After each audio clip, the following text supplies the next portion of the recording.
नमस्कार दोस्तों।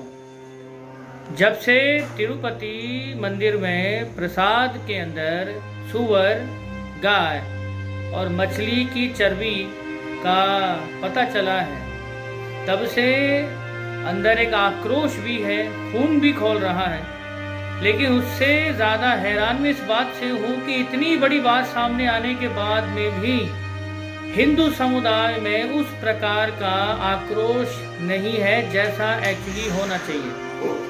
कमाल की बात यह है कि गाय और सुअर की चर्बी वाले कारतूसों ने तो 1857 का रेवोल्यूशन करवा दिया था, लेकिन आज हिंदुओं की आस्था के केंद्र तिरुपति में जो है भगवान को लगने वाले भोग में गाय, सुअर और मछली की चर्बी का तेल इस्तेमाल हो रहा था।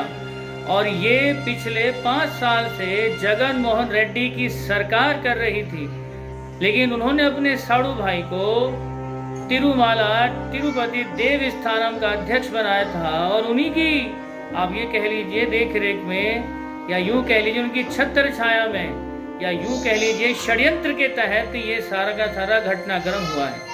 अब सवाल पैदा ये होता है कि हिंदुओं की भावना और हिंदुओं की पवित्रता को नष्ट कर दिया गया है, लेकिन हिंदुओं का रिएक्शन अभी उस हिसाब से नहीं आया है। तो मेरा एक अंदर डाउट है मन में, कहीं ये कोई प्रयोग तो नहीं था, क्योंकि अगर कोई हिंदू इतनी बड़ी घटना हो जाने के बाद भी इसे उस वे में सीरियसली नहीं लेता, तो इसका मतलब ये है कि अब वो पूरी तरह से इंटरनली वो रहा ही नहीं जिसकी वो दम भरता है, यानी हिंदू होने की वो दम भरता है।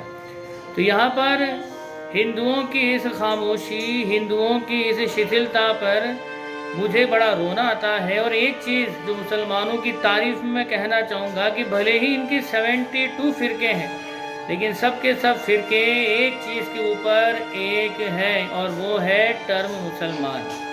धर्म की रक्षा कैसे की जाती है ये हिंदुओं को मुसलमानों से सीखना चाहिए।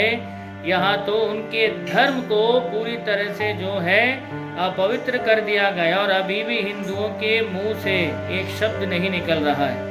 तो भारत जैसे देश में भारतीयों के साथ में ही इस तरह का जो है षड्यंत्र चल रहा है, और इसके पीछे निश्चय ही कोई बहुत बड़ी कॉन्स्पिरेसी है जिसका सरकार को पता लगाना चाहिए, और दोषियों को केवल और केवल एक ही सज़ा मिलनी चाहिए, और वो है फांसी की सज़ा। इससे कम हम डिमांड भी नहीं करते हैं। आपको क्या लगता है दोस्तों, हिंदुओं की आस्था के साथ, सनातन धर्म के साथ, सनातनियों की आस्था के साथ इतने बड़े खिलवाड़ करने वाले लोगों को क्या सज़ा मिलनी चाहिए? कमेंट में अपनी राय ज़रूर दें। तो आज की वीडियो में इतना ही। मैं आपसे फिर मिलूँगा मेरे नेक्स्ट वीडियो में। तब तक आप खुश रहिए, मुस्कुराते रहिए। जय हिंद।